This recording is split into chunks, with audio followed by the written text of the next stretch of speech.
Daddy long that guy. And shout out to Real Life Crew. Hey, you're one of 12 listeners of the Real Life Podcast. Yeah, you know what? To find that better, I think the key there is... Daryl Cat. I just lost my train of thought. Real Life Podcast, week 2, part 1 of 2 was last week with Laddie Smid. This week we got 2 of 2. We're spitting hot fire. Laddie's in the studio and he's talking about his time with the Oilers and time in the NHL. Let's get it started, part 2. There's gold being spat. Unbelievable. It's like it's been such a good content podcast, and it's gone into such length. We got to split up the finale just like you do with Hunger Games or the Twilight series. You save the best for last. Just hold on. What is it? Smart. Say it again. Finale or finale? Oh shit. Finale. What Finale? Well, you don't say finale. I'm bilingual. Finale. What other language do you speak? Tony Finau. Finale. That is not how it is said. Okay. Finale. That's a good save, though. Yes, thank you. Anyways, enough about me and more about our very special I don't know guest. more about you, Jared. Did you watch the Wu-Tang documentary? No, I have not yet. Are you buddy. into rap music, Laddie Smid? No, What are you watching these days? What are you watching these days on TV? Anything good? Game of Thrones season finale. Yeah. What did you think of the last Exactly. season? Finale. Sorry. Thank you. You've the just guy that doesn't opened speak up. English is his first language. I haven't finished the fucking last season. Okay, then we will not talk about it. Don't fucking talk about it. I'm getting upset already. Laddie, last week on this same exact podcast, we talked about the Wu-Tang documentary. You're obviously familiar with them because they were big, you know? Big, yeah. Yeah. So they have a 4-parter. And we got a lot of traction on social media after talking about it. People went and watched it. People were starting to send us mixtapes. It is so good.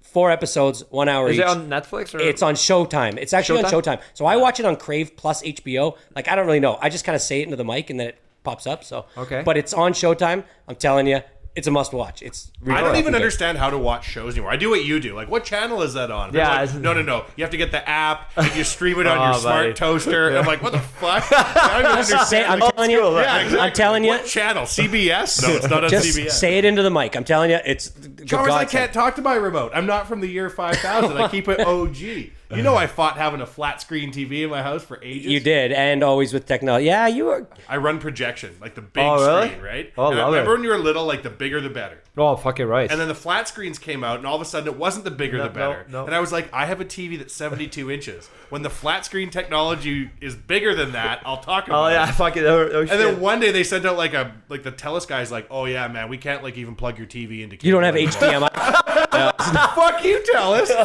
and then he was forced to try to get this 700-pound monstrosity up the stairs. Lottie out of his couldn't even basement. carry this thing. It's that heavy. Yeah, it was a good TV. That's awesome. I was a little guy and I like maybe 23, 24, and I had my first time of money, not playing in Portland money, but money for me. And my parents were like, don't you spend all your new money on a TV. And I'm like, I won't. And the next thing you knew, me and him were dragging this TV down the fucking circular staircase at my parents' house. It weighed more money than my house. But now, or weighed more than my house.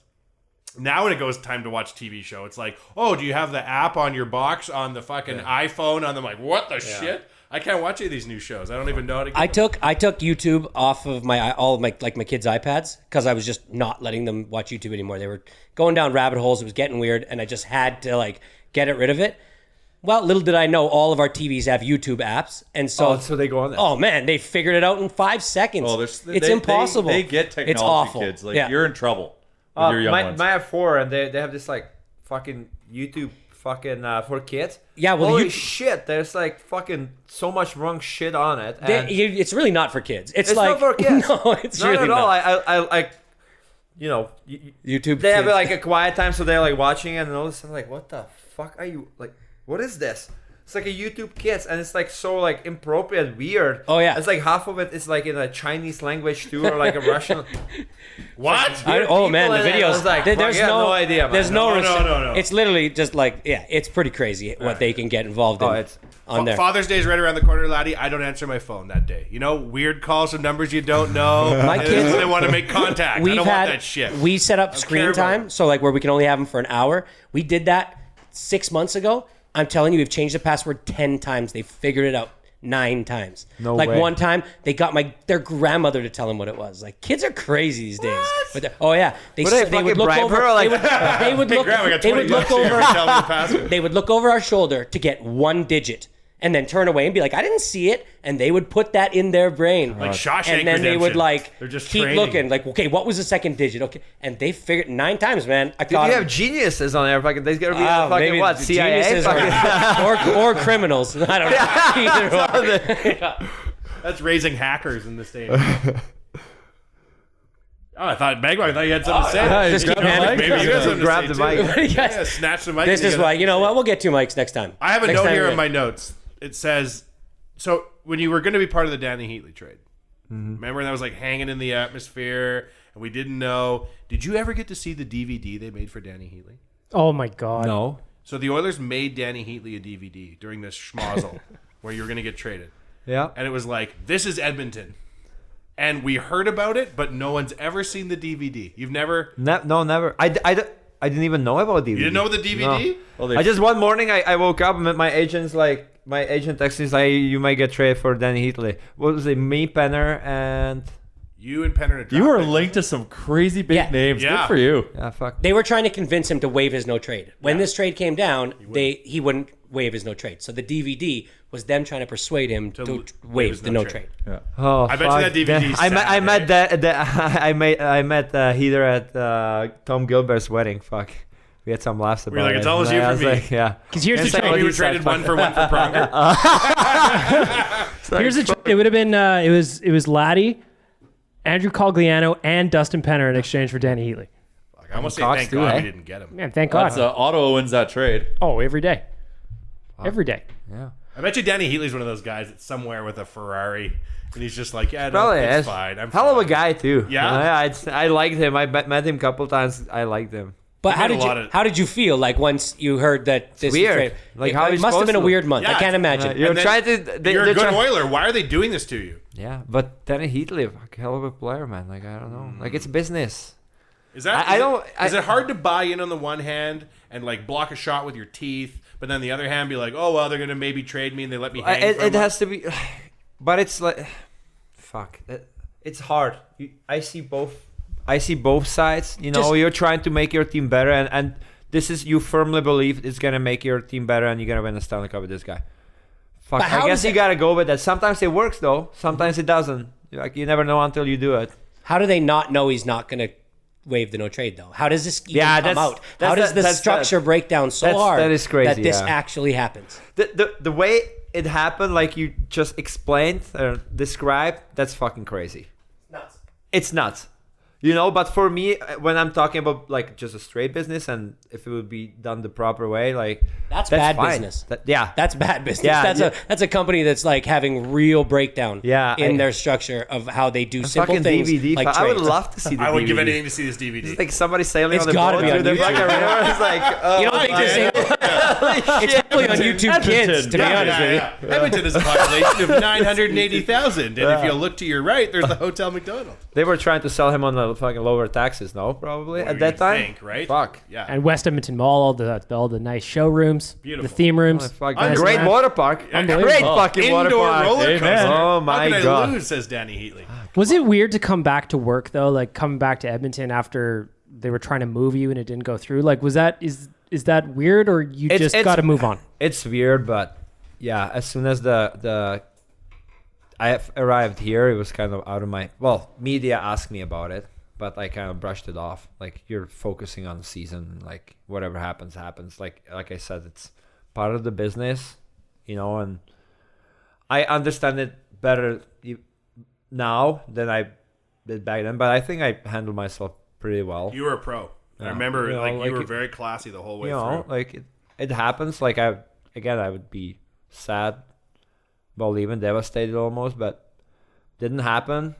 Fucking, you know, So it's back to work. back to work. Yeah. Yeah. I remember when you got traded to the Flames, and I think, did they open the season the next year at the Battle of Alberta? Or, like, very quickly. We I saw don't know. you in a Flames jersey. Yeah. And we're being like, well, ain't that some fucking shit? Do you know how Well, weird? What was it when I walked into the arena, and you go left instead of right? At At Rexall. At Yeah. Rexall. It's like, what the fuck? it's going on. Then you go like, from the Zamboni through the Zamboni door. Yeah. Fuck. I'm pretty sure that was the same fucking game. Mike Camilleri, they forgot to put his steel in his skates. He was And falling he's all like- around. Fuck it, and he did his like little fucking quick feet run and like jump on the ice and like boom face planted. I was like, yeah. I started laughing.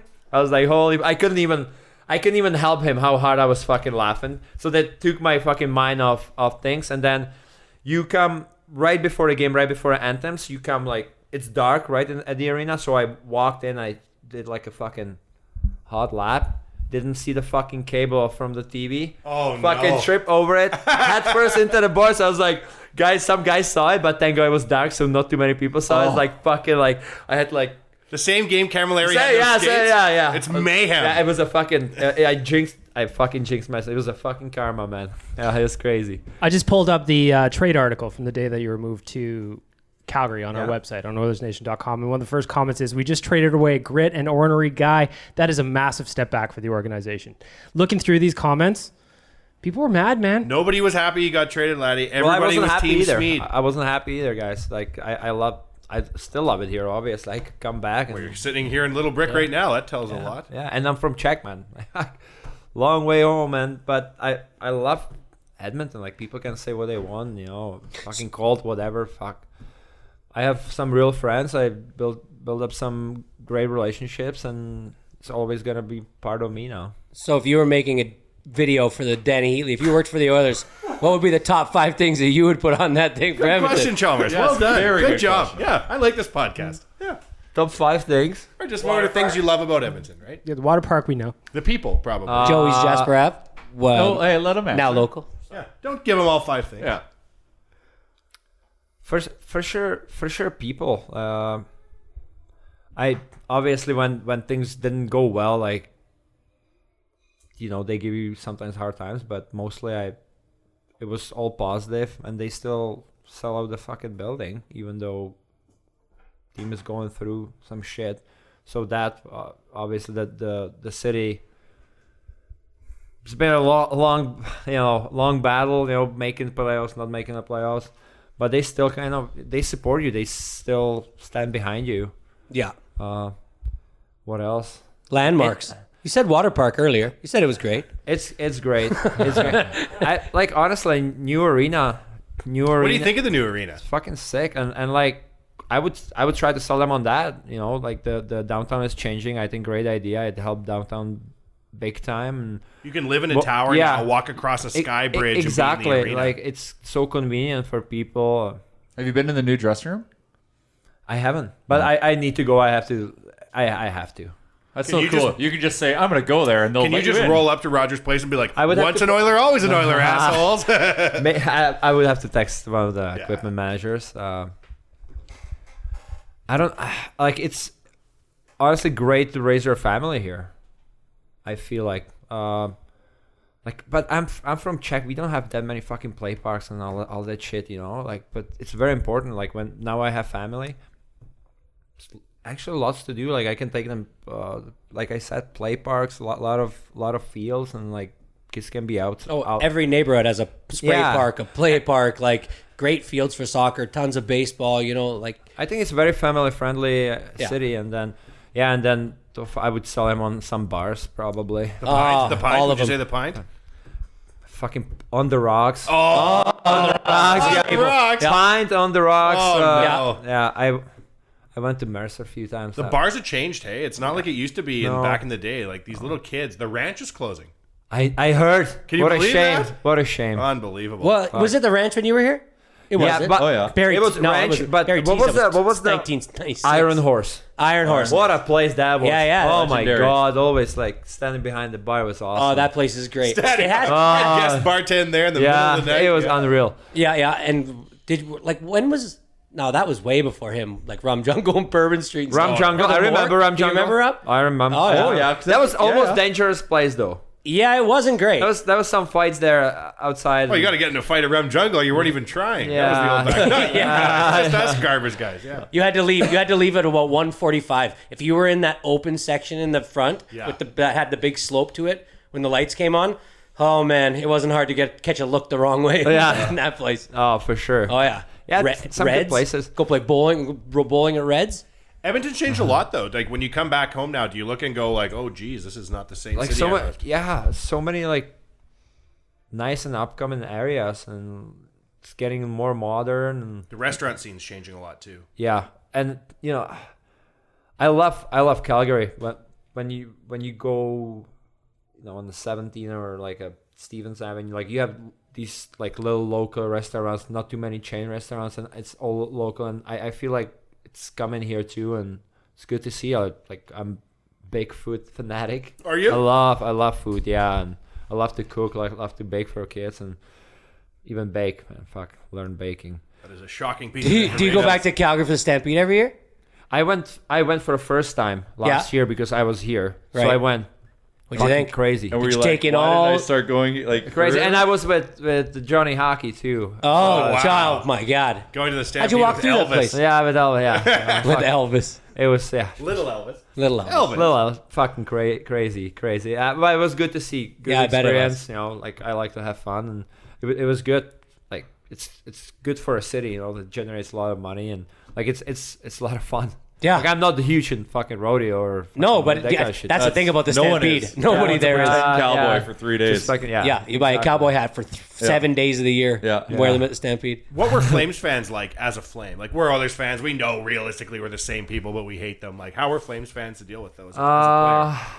Different than Oilers fans? Yeah, it is a little different because here, this is like a hard-working city. Like a lot of hard-working people. So people are more I'd say vocal. There is more white collar, but they still support you to death. Like they love their Flames. Yeah. But it's not as, I guess, almost I'd say like personal. Like I don't know how to explain it. It's like, Can I try? yeah. So Can I tell you, Ladislav Smid? I want to see. I want to see. exactly I what want you to see think. if Allow you me. agree with this. Yeah. So they're a little bit more like business savvy, and they want and they think it might be a little too cool to be like passionate about the Oilers or the Flames, but they are here a little more, blue collar, and it's It's a little, acceptable. Yeah, exactly. But So I did it. Thank you. Yeah. Ish. Yeah, that's yeah. I agree with that. I think Edmontonians probably work harder to pay for their tickets, so they feel a closer connection to the players. Probably. Or want that closer connection. Where like in Calgary, it's like more corporate and like more like these tickets just come to them because their company bought them. So it's not like it's deep rooted. Yes, they want to. But they support you fucking like it's like it's crazy there too at times. Yeah. Well, playoffs. Yeah. I'm sure. But it's more personal here. It's more on a personal basis here. Like people, like I don't want to call them blue collar people. Fuck, it's like disrespectful almost. Not at all. I think I know what you mean. Like you know what I mean? pride ourselves It's on- more like we pride- it's not like personal. Like they're betting with their own money. They're Yeah, buying Oilers hats with their own cash. yeah, this guy who fucking makes like 300,000 a year, fucking like corporate guy or whatever. He probably doesn't feel like totally comfortable going up to you and fucking being like friendly or like whether it's like that doesn't feel comfortable or it's too cool. I don't know. But here like people just fucking they see us like, hey, what's up, man? Is it you? Like it's like really friendly, like really personal. Yeah. Yeah. I think Oilers can be heroes, right? And like, Fuck. there's certain players that cross the divide from like people like you to like you're a hero, right? I would put you in the hero category, right? That guy, Smitty. Yeah. He was a hero here. Yeah. Smitty's car could break down in 2070 on Jasper Avenue, and old Smitty will get out of his car, and like people are like, it's Smitty, and he still has a mullet. And they'll come running out to fix his car Seriously. for him, right? Yeah. Yeah. Some I agree. Oilers, I think, cross that line. I would put you in that camp. I would put you, No. yes, maybe not at a Smitty level, but you're in the camp of the Smitties, of like guys who came to Edmonton and bought in and did what was required to appreciate get the it. job done, for sure. I appreciate that people recognize that, man. Hemsky's another guy like that too, Oh, right? geez, yeah. Hemsky came in and paid Hammer the fucking love- price for years. Hammer loves Edmonton again. Another guy who's got a lot of friends. I love Hammer. Great guy. Fuck. You still talk to him in the off seasons or however? I haven't talked to him for a while now, but like we used to. I have to reach out to him. This fucking cool fucking Dallas lifestyle. Fuck. Fucking probably eating fucking green shit. Fucking I don't. Is he a health guy now? Is that what he's doing? Yeah, he was turning into that stuff. Fuck. I don't know. I hope he still drinks beers. Fuck. That guy paid the price so many nights to be an Oiler. Oh yeah. But I would include you in that same camp, right? Like there's guys that come through and you look like Steve Staios is one of those guys. Jason Smith is one of those guys. Matt Hendricks is one of those guys. Sean Horkoff. Sean Horkoff. Yeah, Sean. Yeah. So what did you think of Sean Horkoff? Good job, Chalmers. You're on fire. Again, one of my favorite people in hockey. Tons of respect for him. For normal guys like us that don't know Sean Horkoff from other than what we see on TV, what was he like? Very determined, intelligent guy. Very intelligent guy. Can't stress that enough. Determined, hardworking guy. Always wanted to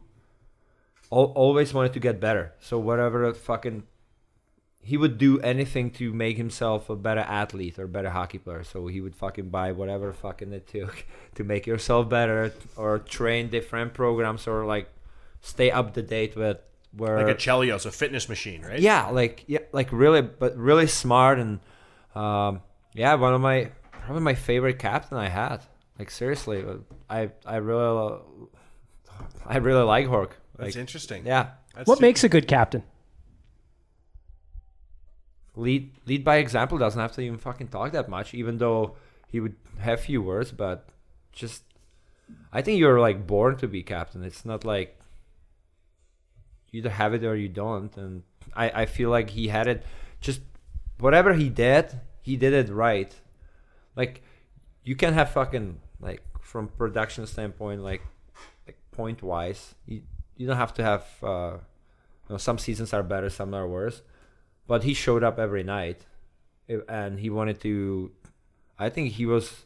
You could use him in any role. He was a hardworking guy. He could produce points. That's just the hockey side, but like off ice, you could go to him. It wasn't like weird talking to him. Like young, older guy, you could talk to him about anything. He always stood up for his teammates, even against coaches or management. Always told them what the team felt like and what we wanted, and a lot of respect for him, man. And it's really weird how Sean Horkoff was like a late draft pick and like got better every single year in the NHL because of that, because work ethic, because you're trying. I think you're trying to fucking. You're trying to prove like that you're trying to prove people wrong, that you were late drafted. Fuck, why? Like he didn't play like a late draft pick. But he got every year he improved. And every year work ethic and just like I mentioned, he's very smart. So he knew that he needs to stay updated on everything, like that's going on with training, and that was the thing, like with him, like always every fucking year, like he would come and he would bring a new thing or talk to the conditioning coach about, hey, did you hear about this? Like, can it make us better or make me better? And like that's how he went every year. So I think that helped him a lot to getting better and better. It's crazy. Like, so he does the cup run and he's unreal. He got so many points in that cup run in 2006, right? Great two-way player. Signs the big ticket deal. This is like the first time the Oilers can afford their star, right? And they're like, you know what? We're going to make our bet on Sean Horkoff. I can't remember what the deal was. It was like 6 years or something like that. It was an amazing contract. And then he went to the All-Star game in his first year into this big contract. Tripped, fell, and blew out his shoulder. At the All-Star game. I know. How crazy it's like the climb to get into the NHL, and then took him to the pinnacle of his career at the All-Star game with like a 6-year deal in his back pocket. And that's when it came down. Yeah, it sucks, but yeah, fuck. I guess it was supposed to happen. It sucks, but he was a great leader. Great leader. And again, like he was in that group with all these guys. Like he was a little younger than Ethan Morrow or Jason Smid or Stevie Staios, but still he was in that group. Like Fernando Pisani was a great guy. I think the common trend that they all have is that they quietly do the right thing. Exactly. And like, you would never like hear them fucking complain too much. No, you do things behind closed doors with certain people. Exactly. You always are doing, in every situation, in every learning position or time that there is, they're doing the right thing in the right way. Yeah. so that people And respect it's them just and go. like they're not even trying too hard. Not even It's like trying, yeah. effortless because it's part of you. Like I said, you're born with that. You know, you can get better at that. You can learn a few things, but I think when a lot of when it you make is a like mistake, right? yeah. Like when maybe you call it the wrong guy at Yeah. the wrong time. You get too emotional in a situation, and that's what you go. You think about how I could have done that better, Yeah. Oh, yeah. and then you do it better the next But time, it- and people realize just it. like in a real life, right? Like you're trying to be always Yeah, like it's a the better same- it's like person being and a grow as a father. person. Yeah. Yeah, exactly. Totally. I remember a story about Horky because you're talking about his preparation and always wanted to be better and smart and like student of the game. I remember reading an article that he spent the offseason. He went to the Easton Stick Factory in like Mexico Yeah. for like 2 weeks because he wanted to like make the perfect stick for himself. They make Eastons in Mexico. well, they did at the time. No, that's yeah. awesome. I didn't know that. That's Yeah, yeah. Warrior, So- Warrior 2, I think it was. Yeah. in Mexico. So he went there because he wanted to like get like the perfect kick point and the curve. Yeah. Like he went and invested the time. I don't doubt that. Yeah. He was that kind of guy. He's that kind of guy. Like the latest of the latest shit. Fuck, he would have it. That's but- what you meant when you said he buys the stuff. Like he always always wanted to be on the cutting edge. Eh? Yeah, like seriously. Yeah. Like, 'Cause he his wanted it. Determination was incredible. Like to become better and better, but like he would share it with us too. Like he would like try to help us. It wasn't like he would just keep it for himself. Like it was like a real leader, like trying to make the fucking team better. And yeah, Where's he now? Do you know what he's doing? Detroit players development. Player development in Detroit. Yeah. I think Uncle Ken might try and find a way to bring him on. Rumor our has it squad. Uncle Ken wants to bring him in. That would be great for the Oilers. Speaking of Oilers captains, I just have to ask as that guy, what do you think of our new captain, number 97, Connor? Have you heard of Connor McDavid and perhaps his... Mac Jesus? Yeah! Hey, Mac That's Jesus. right. We invented that. It's fucking unreal. That guy, like I don't know him, and I personally I don't know how he's as a captain or leader. Like Is there a little part of you that once an Oiler's always an Oiler that's watching this? I You're would like, love- oh, shit. I like watching Oilers just because, well, not just because of him, but I want Calgary do well. I want Oilers do well. It's like having two kids. You love them both. and Secretly, you too love bad the they other hate each better. other, but just like watching him Honestly, and watching I don't know that we even Draisaitl, hate each other anymore. I feel like the only people who get amped up for Battle of Alberta games now are the announcers.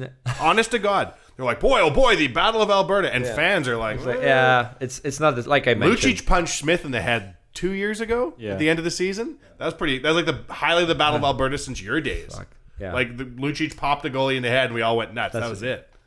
It's fuck. Don't get me started. We have to try.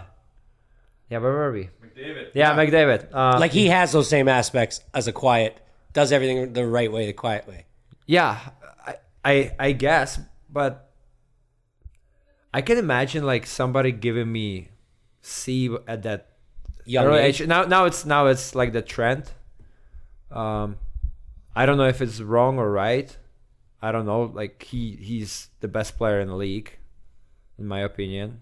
Do you think maybe they gave it to him just because there was Yeah, face no of a real good franchise second option? Yeah, at that time, maybe? I guess, but I still feel like you need like a veteran group around you to help you and grow as a captain and leader. I think he's gonna be a great captain, but so much pressure, which he handled well. Like being in this, it's He's not, been Connor McDavid since he was like 10, right? yeah, he was yeah. I think he was prepared for it. Like they were preparing him for this his whole life. Yeah. They knew you see him on the ice. They knew right away, right? There's so many crazy stories though. Like when he first came into the league and he was in training camp, he took a really crappy training camp number. And they were talking about like when you make the team. He's like, no. If I make the team, like I remember his first year in the league, he wouldn't really make any comments on other players in the league. They'd ask him. I in like that. interviews. Respectful. He's very respectful. He's a very humble guy. Yeah, right? that's yeah, and that's who you're gonna follow as a teammate, right? Like that's a leader, and like you want a guy have that aspect in them. I cannot. I don't know if he's good captain or not. Like I never talked to anyone about him really. Like I just see him on the ice and He does some shit though. fuck me. Like Are you? I'm glad I'm out you of the play him? fucking Yeah. league. Like it's insane, and like him and Draisaitl together. It's What do you think of Draisaitl? Fuck. Well, when he first got drafted, everybody's like questioning his fucking skating and shit. Like, fuck, not not issue at all. But when 18-year-old, he was already big and strong. And I was like, fuck, this guy's gonna be a fucking beast, and just he is. And he's smart too. So like he thinks the game well. Everybody's like talking about like you have to be fucking super fast or super skilled. I think fucking you gotta think the game. Like you can, if you're dumb, like so many players fucking didn't make it. They had the skill, they had the speed, they had the strength.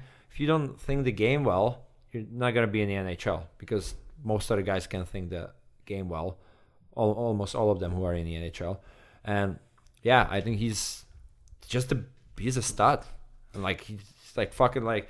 He protects the puck. He can fucking skate at the puck in the offensive zone for fucking 30 seconds and won't let the fucking defenseman touch it because he's just so strong and uses his edges well. And with his head up, like, they got, like...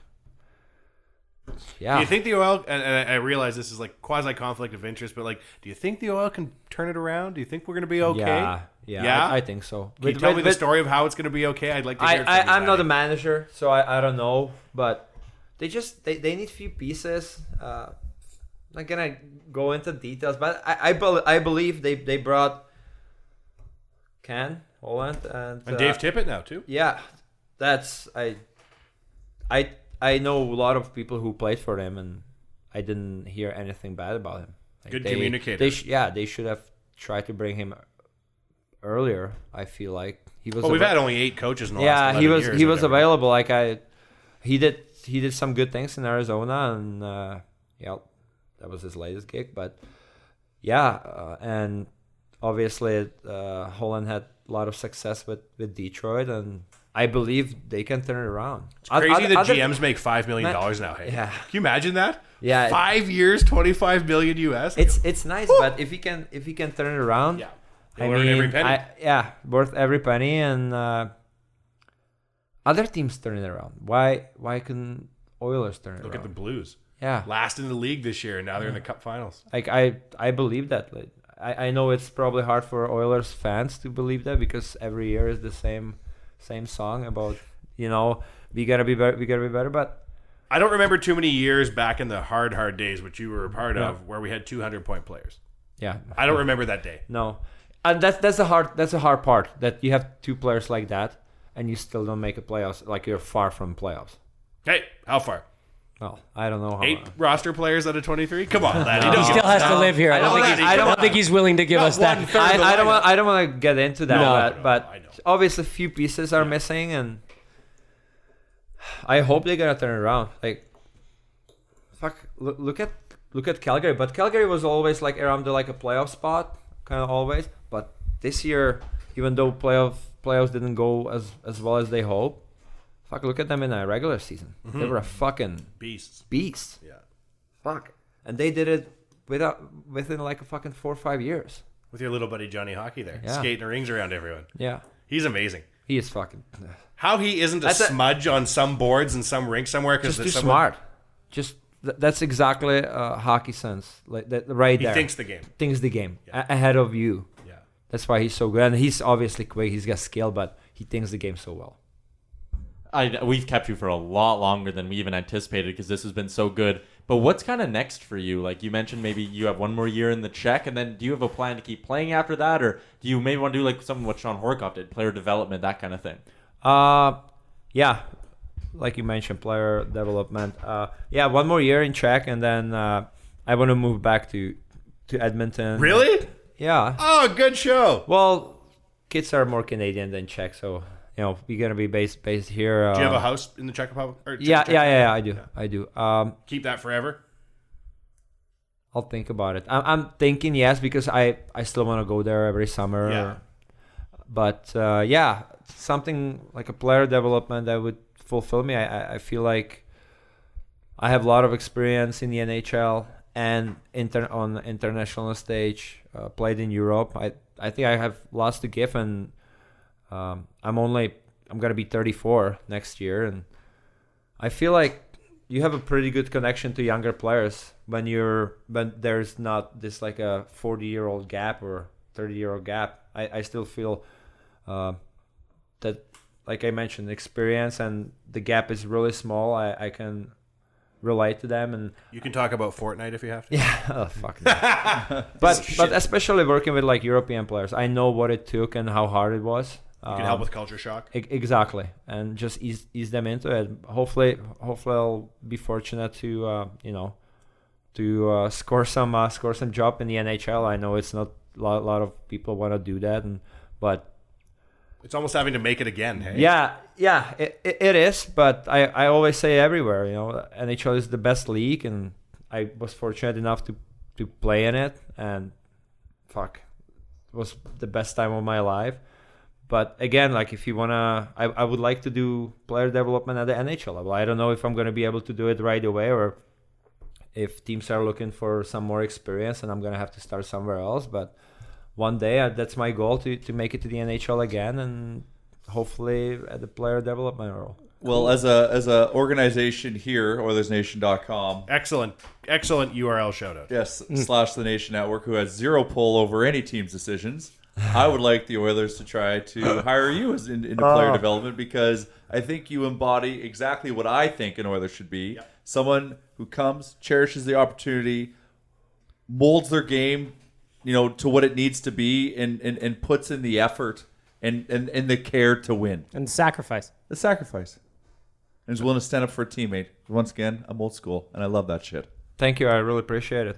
Thanks for recognizing that. Like, it means a lot to me. Honestly, because like I said, like Oiler fan, like watching you come in, just like how you evolved your game, just like every fight you got, I felt like I was your father, and I was proud. So I'm like, yes, and like just seeing how that developed, like I'm like, this is our guy, like that. You wanted to be here, and it was very obvious. That goes a long way with the fans. Why would I? I don't like to lie. I'm not gonna say I never lie, but I don't like to. And I was very honest and open about staying here and wanted to be here and win here. And I'm so happy that I got to spend 7-8 years here with the organization, even though we didn't make a playoffs. But it was I'm still proud of it, and I wouldn't change it for anything.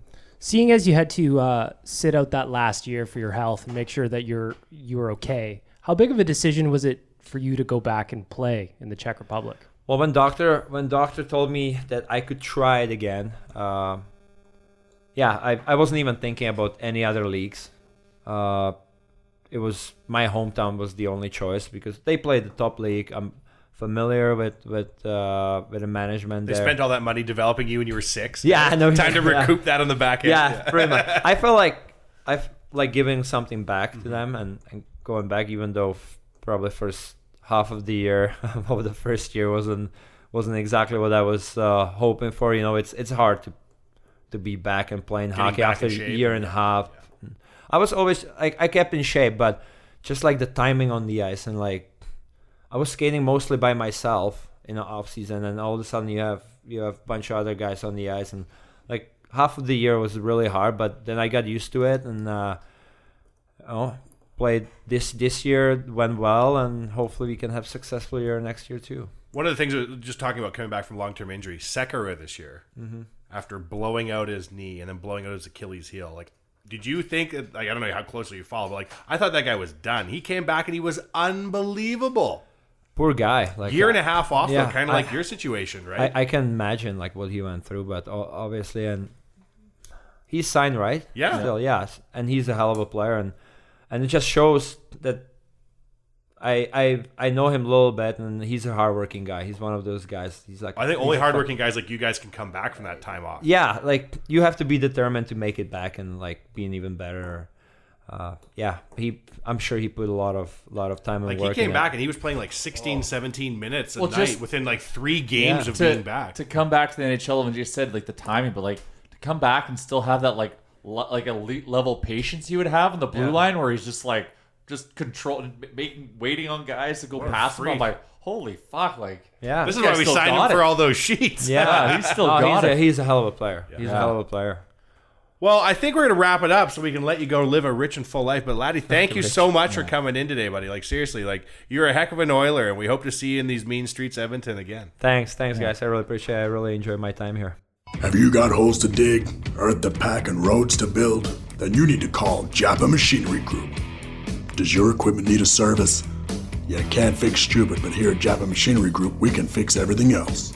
With a full range of parts to keep your equipment running smoothly. Japa Machinery Group is a family-operated and Alberta-grown business. Here to help build a bigger and better Western Canada. Give us a call or visit us at japamachinery.com. Japa Machinery Group. Join the family. Real Life Podcast, we're back. We're going to do a debrief. Chalmers, we were leaving here and we were decided on the fly. This is a very organic episode. You're like, we need to debrief on Laddie Smid because he just left and we just walked him out. So we came back in here and in our Smedian way of work ethic, we're going to do some more content. Yes, we are. I would like to say, we talked about, and this is, I got to tie Japa to this because Laddie Smid is a fucking rig. Just like the J14 of Japa. That guy could move some earth if he decided to. If he wanted to, he could. Did you see that I almost accidentally guessed what their product was on their Instagram the other day? I said it was like the 360R or something like that. And they were like, it's actually the 360S. You've been studying. And I have. Look at you studying and actually learning things. I'm here. I just want to shout out Japa because they sponsor the podcast and allow us to hone our craft and yell random things. We're able to have an amazing interview with a guy like Laddie Smid, and I'm still reeling from it. I know we're going to dive deep in it as to what we just went through because I'm still like I'm hot, I'm sweaty. It was good. I thought you were going to go, we dug deep with Laddie Smid. Like what you would. Well, I did make reference to him moving Earth like a J14 or a C36, like you just brought up. C36. You wish that you moved Earth like a C36. Yeah. A hell of a machine. Hell of a machine. Thank you, Japa. Thank you, Japa.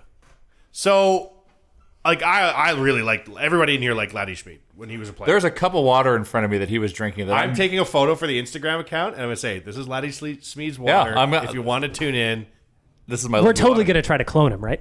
Oh, of course. We have enough DNA here that we're I feel like we got it. You need to put out the water because he was shaking it a few times, and I know we're going to get people being like, oh, I heard Laddie shaking the ice. Was he boozing while he was doing that? No, he was on the water. I saw that. There was a couple times. Full disclosure, we offered him a beer, and he declined it because he is training. I had 2 tallies, but it's because I'm not training. Oh, I had to because they were refreshing and delicious. So I like Laddie Smid when he was an Oiler, and I like Laddie Smid now, having sat down and talked to him, because I feel like, and you hit upon it, Jay, like that's the kind of guy you want to bring back. That guy gets it. That guy gets being a fucking Oiler. Just hearing how, like, when he came and like knew he had to work hard and change his game, but like just paid attention and like I said, put in the effort. Obviously, because he well, let's take a step back further and talk about like his dad, like played like Soviet era level hockey, like for the Army team. Like that guy would have gone through some intense training. Holy shit!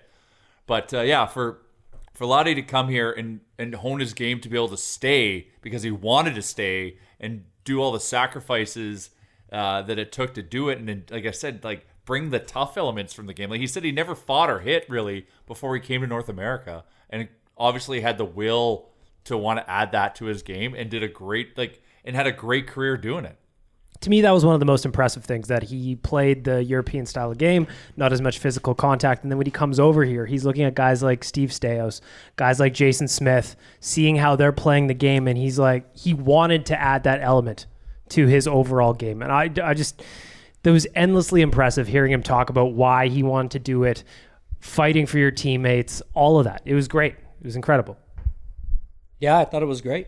I kind of do wish we got to talk a little bit more personally, just with silly questions. We talked a lot of hockey, and that's what this is. It's a podcast about hockey, but it isn't. Says our what? Review. Well, so in the debrief, I mean, number one thing I wanted to say, I don't think at the very beginning that anybody knew who was in the room, which would have been, it's just introduce everybody, because it gives everybody a sense. When you're listening, you hear a voice. And you don't really listen to the question, I think, at the first time this person speaks, if you're thinking about, who is that speaking, right?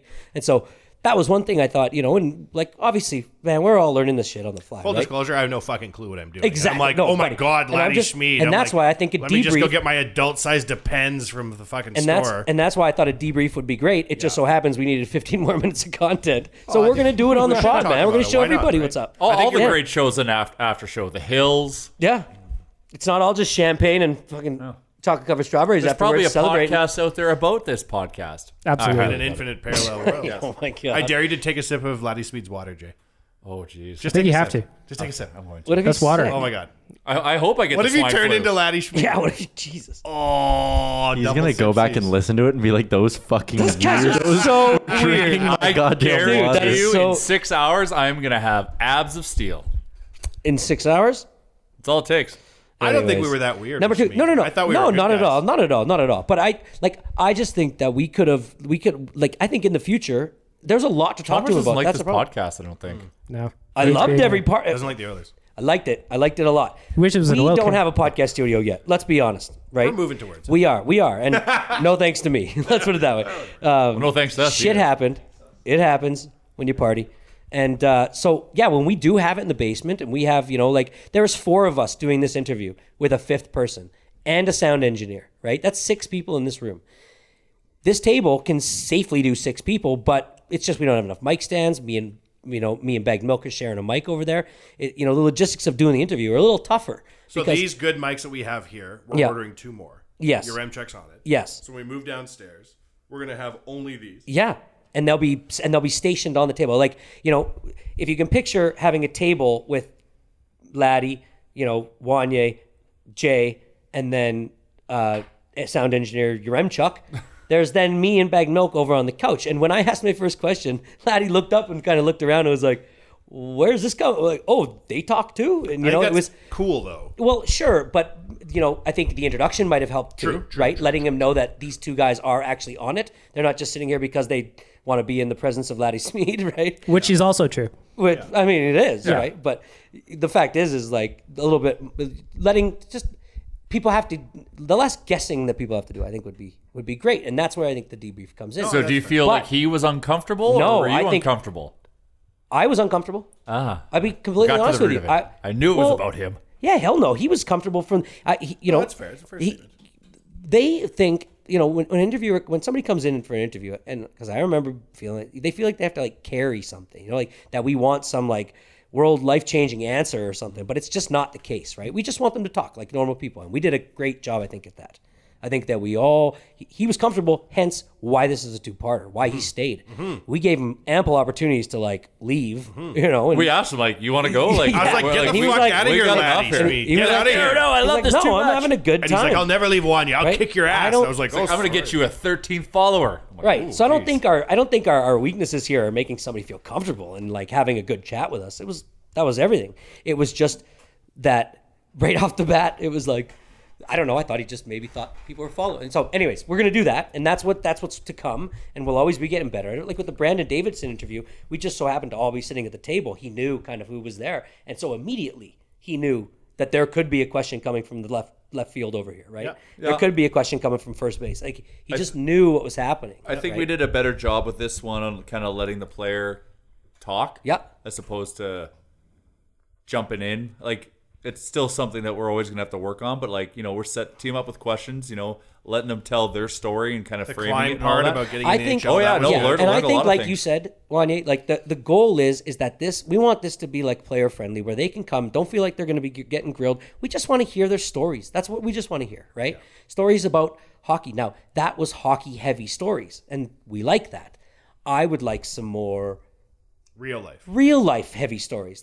I want to know if, on a Friday night and he's having a glass of wine, does he watch a rom-com or a comedy? I know it's a stupid question, but trust me, it's just, that's how you get to know somebody. That's how you and they get comfortable too. They're like, oh, okay, I'm not going to be getting grilled. So I think we're on the, I mean, that felt good. That was tough. To your point, I was I think and to bring in Laddie's point about how Horkoff prepares, I think that's an element from us that we need to do for preparation, is be ready and have that kind of take it to that angle, because it have that list of questions or Right. whatever it But is that we want to do with that everyone. was- Because when I have Laddie Smid in a room, I was mildly fanboying in there me because too. I loved him as an Oiler. So I just want to talk about hockey with him, and that's my fault. I saw you kept trying to get your foot closer to his foot. Interesting. It was I was weird. working my way. I was We were just Interesting. me and Bagged Milk. We were Well, I talking just about licked it. the entire rim of the glass to make sure I got wherever his lips touched, just to ensure.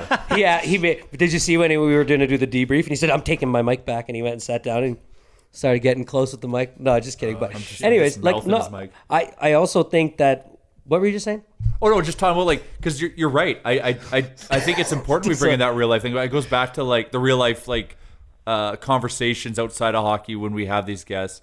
But that to us, we need to have that preparation. Because, the preparation. Because I get lost because I'm like I just want to talk about Oilers all the time. I mean, you can have a basis of your foundation of that, but what the Horkoff thing came from him saying literally in a break that was his favorite captain, and we all looked at each other and were like, that's something we have to say. And then he started rattling off players, and it was just like the perfect time. Say Horkoff, and it went into him telling us the story, right? Like it's those little tiny triggers, just to put away in our memory banks to be because he has stories that he doesn't know that he's going to say, that he doesn't know he wants to say, and it's like he gives you a little snippet, and it's one of those things where you say like you bring up Horkoff, he goes, oh, that was my favorite captain.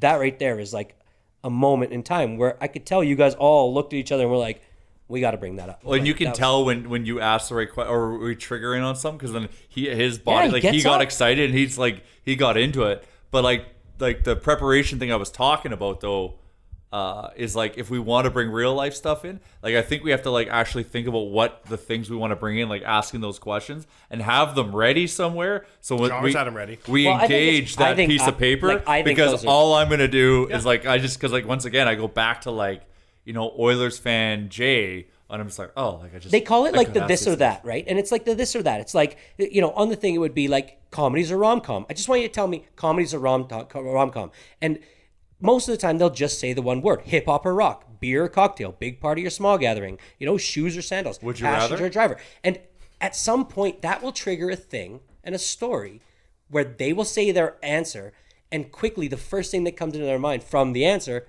may be a good story, right? Like it's those, and it's just, it takes them out of, hockey talk or what they're specialized in. I was about 2 seconds away from ruining Game of Thrones for him. Like, not like, then he put out I haven't seen the final season, but if he had, that would have opened up a can of worms. Speaking, we're going to continue on, but at the very end of this, we promised them a segment of something I recommend or I want people to watch. We did the Wu-Tang thing. I got one this week. Right. It's only 30 minutes. Engage it's that an piece of easy paper. watch, Like and I'm telling you. Bash Brothers? Yeah. Do you want to just do it now? Is it? I just started watching. It's so Buddy. there's a few scenes in It's there that are so. What hilarious. you just started watching? It's I only watched 30 minutes 15 long. minutes of it. I was kind of What were you doing that was so busy you couldn't take the last 15 minutes? Of it? I kind of like I'm gonna go back to watching this other thing. Oh my God. Oh It my is God. so There's good. so many funny parts. The Lonely Island, like they are just really good at satirical raps. Obviously, they came out with Lazy Sunday. The beats are unreal in that The show. beats in that, those are 11 beats that if they sold them to top 10 artists right now, top 50 artists, they would be hit songs on their albums. Like it's just a fact. They can slow it down like they do in Oakland Nights where Sia is on it. Oh my God. And then, like hard, the one right before that's kind of a harder rap song, but mostly like the beats are just really, really good. It's an 11 song album. So what it is it's 30 minutes. It's called the unauthorized Mega unauthorized documentary on the Bash Brothers. Basically, Mark McGuire and Jose Canseco, when they were in... Jose? I slipped a tongue. I was going to say... Honestly, I was going to say Sammy Sosa. Is this your finale? No. It was like... I was going to say Sammy Sosa, but I knew it was Jose, so it came out as Jose. I don't know why. Anyways, so it's 30 minutes... And what it says is like basically during their reign as like the two best home run hitters in the game, they became the Bash Brothers. They made a rap album. Yeah. And it is... fucking hilarious, and the songs are great. It's on Netflix. It's 30 minutes, and it's an easy watch. And it's kind of like they call it a visual poem because it's like art, right? Yeah. But with like rap. And so I don't know. DM me or get to me on Twitter or Instagram at Smigorowski if you like it or if you don't like it, because Wu-Tang. I had a lot of fun talking with people about Wu-Tang documentary this past week. See, Chalmers, you're starting to get it. Yes, you're engaging with the audience. All right, no building questions. What have we been doing for 11 years? To talk about Bash, it's amazing because they were using Oakland A's logos and the players' names. It all has to be MLB approved. It all had to have been MLB. And you'd think Jose Canseco and because they're mocking them. But the fucking A's are in because they want to be relevant. Well, I can see the A's. And they tell Canseco and McGuire to go Jose Canseco is taking... He has things where he's got these money-making things. I don't know if you noticed this or knew this, but like a couple years ago, he signed up for a celebrity boxing match and sent his twin brother. And the only reason that they figured it out was because they have different tattoos, which was a huge flaw in their planning that they didn't realize. It's almost as though Jose Canseco didn't think it through. He's got some bad ways of making money these days, which one of them is that he will take a group of people with him into some national park and they will find the Yeti, the Sasquatch.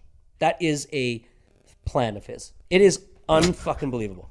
So, do you think that if they came to Sammy Sosa and they said to Jose Canseco, listen, we're going to give you some money. We're going to make funny a little bit in a 30-minute Netflix show. He'd be like, I just heard money. Just let me sign. Right? Mark McGuire. I banged Madonna. He's still Sure working you did, for a Jose. team. Yeah. There is a part of that in the show where he's like, I just didn't find. She wanted to have babies with like somebody who was physically. Oh my God. Just watch it. It's good. You know who wouldn't sell you a bill of goods? Like Laddie Schmid. Exactly. Indochino. Do we want to do another one for them? I feel like we owe them another one. Yeah. Well, to go back to Lottie, like it sounds like he has ambitions to get back into the game once he retires. He's going to his last season on his contract back in Czech, and just like this is the type of guy you need in your organization. I don't know what level, but like he just gets it. During one of the breaks, we were talking, and I was talking to him about like the fact that guys like Jesse Puljujärvi and anybody basically that came from Europe and doesn't speak the language of English and that these people should all have a person that works on how to just live in society. Yes, we're talking about the cultural. Man, it's unbelievable. And he agreed with us huge. Yes. And we never really got to it again. No. But he was like, if you have a Finnish player and they're younger than 25 and they don't speak much English, you should have a person that you employ that can speak Finnish and English and helps them with everyday aspects of life in every like if you have a player from Czech, Finland, Sweden, Russia, and Switzerland, you should have a guy on your staff from each of those that's just designed to help this person. They need life coaches. It is you are literally protecting your investment, and a huge investment with something that I can't imagine would cost that much money to do. Everybody High on ROI. the team. Everybody in the team High needs ROI. life coaches, Chalmers, not just foreign kids. And if you have an $83 million payroll that plays 5% better because of hiring 10 shrinks, yeah, well, you need life coaches and you need like integration coaches. Like even when Smid was at the AHL level, they still sent like someone to teach him English. Like they're making that investment at that level. Like we're not doing that. I guarantee it. I guarantee you, nobody playing for Bakersfield has a language coach. And to me, like listening to Laddie speak, listening to the grind, the hustle that took to get where he got, wouldn't he be the kind of guy? Like he mentioned being in player development because he's a younger guy. He's 33 years old. He's still in touch with these players. To me, isn't that a job that would kind of suit a guy like that well? That's where the Oilers are missing out in this. Like, I don't object to the boys in the bus really being around necessarily, but they're missing that. Well, I don't object. I mean, they're legends. It's fine. But they're missing that middleware piece. They're missing former players 34 to 44. They've lost contact, like connections. Like yeah, it's like connection. they got the super old guys, Yes. and then nothing, Yes. and then the young guys. 100%. And they're like, oh, Connor McDavid, you'll hang out with Gretzky, who's 63. And Connor McDavid's like, okay, like he's amazing. Guess. He's Gretzky. But if you ask about Fortnite, he's talking about how Ty just got engaged over the weekend. By the way, congratulations, Ty. Congrats. Gretzky. Yeah, I saw did you that. see how he did the engagement? Yes. Yes. Marvelous. I wonder if Ty's going to head on over to our friends at Indochino to get his brand new suit for the wedding. Well, I was gonna work on an angle. Oh, okay, you know what? Go ahead with it. That works better God than what damn I it, had. Jay. Ty, if you're listening, I know Which I you're assume listening. you are. You ruined it. Ty, since you're listening, what you need to do is you need to head on down to Indochino. You need to get measured up. You need to pick the style that you want. Maybe personalize. Maybe put a 99 on the inside of that Your jacket. sister did. Young, great one. Just maybe. Just maybe. A little great one. Personalize it. Get measured up. Any of the Indochino locations, or you do it online. Jay went in. You don't want to go in? That's fine. You can do it online. Head on over to Indochino.com. Get yourself a suit, and it will be delivered to you, wrinkle-free, straight out of the box, just like what Jay got. Ty Gretzky, you're going to look great, buddy. Well, as previously mentioned, I am wedding ready. So, Ty, send the invite. I will be there. I will be looking super fly in my Indochino suit, and I'll show you the embroidered inside of Hope Will Never Die, which he gets because he likes a lot of our stuff on the he does. socials. Indochino. What's the Indochino.com. turnaround time on these? Because I need a new suit. I'm going to a wedding next month. Oh, buddy, we need to get you in there. Oh man, I went in on a Monday and I got it it was like 15 days. 16 days. maybe. Dang, that lines up well for me. So I I think I would need to head recommend the there. Monday, so you buy as many business days as possible because it was quickly shipped. Okay, I need one. And you're gonna look fly, Yeah, buddy. sorry, is that business days? Or are we talking like... No, it was 15 legit. It was like I ordered it I'm on a go- Monday and I got it like 2 weeks and the Wednesday. Oh, I 2 guess. weeks and change. Yeah, I'm 2 going weeks to and change. Toronto at the end of the month for a wedding, and I just happen to have to dress up in... I don't dress up in fancy clothes much. I've got like 3 or 4 suits. Went to put them on, try them on. Oh, the body has changed. Too successful? Oh, too successful. I'm too successful these days. Just laying, successful these just pants. drinking too much and Too just successful for these jeans. not saying Indochino no. will help you hide that success. No, they'll just gotta Proper give me bigger tailoring. pants so I can still be successful. Exactly, but So it'll be just tailored perfectly. as an aside, New suit, more life, back in the more day, success. back in the day, we once coined fat people as successful because why wouldn't you be fat if you're successful? You look successful. You don't have to be skinny anymore. What the fuck's wrong with you? You also look successful. Yeah. But Chalmers, Yes. the more success you get, you're gonna have to make sure your measurements are up to date. Yes. Indochino won't be able to help you unless you update the measurements.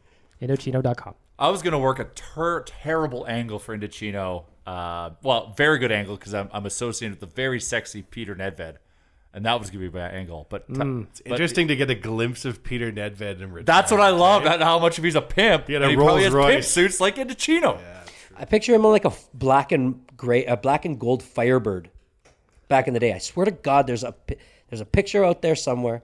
Somebody find it of Peter Nedved posing on a black and gold Firebird. You know the one with the big bird on the front? It's like a Pontiac Firebird. He's like a white snake. This is video. like maybe that was Tawny Katane. I remember one time reading an article about Seal, like the singer, and it was like, I think it was in Rolling Stone. It was talking about how like Kiss from a Rose had come out, and Seal was amazing, and he made so much money, and he just dropped off the face of the earth for a few years. And that and I remember this article. It's like Seal basically drives around L.A. right now in a gray Ferrari, just chilling, or Lambo. And I was like, God damn, Seal, that's how you do it. This is how I think of Nedved too. Like, he's in Pardubice, Czech, and he rolls up in a Rolls Royce Phantom, and he gets out. He's like, whatever, I still got some Rangers money. One thing I wanted to talk to about Nedved is like, because he's like Yager's still playing, and so Smid would have played against Yager. I wanted to kind of bring that up. That's one thing I forgot. I wish I did. I had a whole list of stuff. Like I wanted to ask him about his first NHL goal against Columbus. It was a beauty. But you're right. But we were sitting over there on the couch, and it was hard to get a word in edgewise. I don't even think it was that. It was more. Chalmers, It you was probably like, asked more questions than anyone. Yeah, because I forced my way in. I bet you. Because I forced my way in. You goddamn right. This is what I like about the real life show, though. I like that, like in the Wu-Tang documentary, you're watching them record, and there's so many people in the room. Yeah. And I don't want to be you, God. Goddamn it. No, you're not you guys. Okay, good. No. But like by having everybody here, it forces you to improve your game. Yeah. Because I know, and this is why you're on the show, Chalmers. I know that if you have a fucking question for Laddie Smid, or you want to tell Laddie Smid what being an Oiler's all about, I forgot tonight, laughing, I'm like, sure, Chalmers, why don't you lecture Laddie Smid on what it means to be an Oiler? But that's good, because you have hot takes, and you'll drive it right through the crowd, and you'll deliver them. Yeah, and if I'm wrong, I'm wrong, and I don't give a shit. And But he'll correct me, having and everybody in he'll the say it room, the way it is. Yeah. Right? They say in the Wu-Tang documentary, I had to spit hot verses, or the room would eat me alive. Yeah. That's ultimately, like, let's be honest, with the exception of Yaremchuk, and well done booking Smid, by the way. Buddy. Yeah, it was wicked. None of us have any business, potentially Bag Milky's on the radio a lot, but we have no business talking to Ladislav Smid. No. Like, let's just start out with that. And the whole premise of our show is that we shouldn't even be here, but due to the magic of light and sound, we're here. But I think there should be a bunch of people in the room yelling over each other, trying to talk to Laddie Smid. I think it should be mildly overwhelming for Laddie Smid to walk in and be like, who the fuck are all these people and why are they all yelling at me at the same time? That's what the show's about. Yeah. The day you walk in here and it's a one-on-one with Barbara Walters, I think we've lost our nation way. Right. We want everybody packed into the basement of Little Brick, ultimately. Mm-hmm. Says the two guys with the very professional-looking microphones. We'll get you new ones. Don't worry, we'll get some Me more and of Bag these. Milk got no headset over there. That's okay. I prefer that to this. Well, then I'll have happily this. switch with you. We'll get it fixed. We'll get it sorted. No, I know. I know bad we 'cause will. you pull it No, away. no. It's Hey, more- listen. it's like a- learning. It's like We're closing What in. did you say to me? Like We're- it takes a podcast like 120 100 episodes. 100 episodes. 100 episodes to figure out how to do it. And we're probably now, all jokes aside about having 12 listeners, we're probably set to crack 300,000 downloads since we started. Mm-hmm. And we're probably on about episode 130. I think 124 this week. 120. You literally said the number last week, and none of us retained today. I think it's 124 this week. That So we're pointed in the right direction. I know. And I think, like with your Amtrak, thank you for getting in there. We're going to try and follow up with Smid and see who else we can talk to. We got a couple other former Oilers maybe in the mix. Chalmers, you got to lead on a guy. Yeah. hopefully we build a good enough show. Yeah. That word gets out that if you go on the It's Oilers just a fun Nation place to show, go, right? It's fine. Yeah. And they give you a beer if you want one or a water if you want one. Don't leave half because the weirdo guy will drink the other half and leave. Delicious. I think we're on the right path, boys. Let's wrap it up for the week. Real Life Podcast. See you next episode.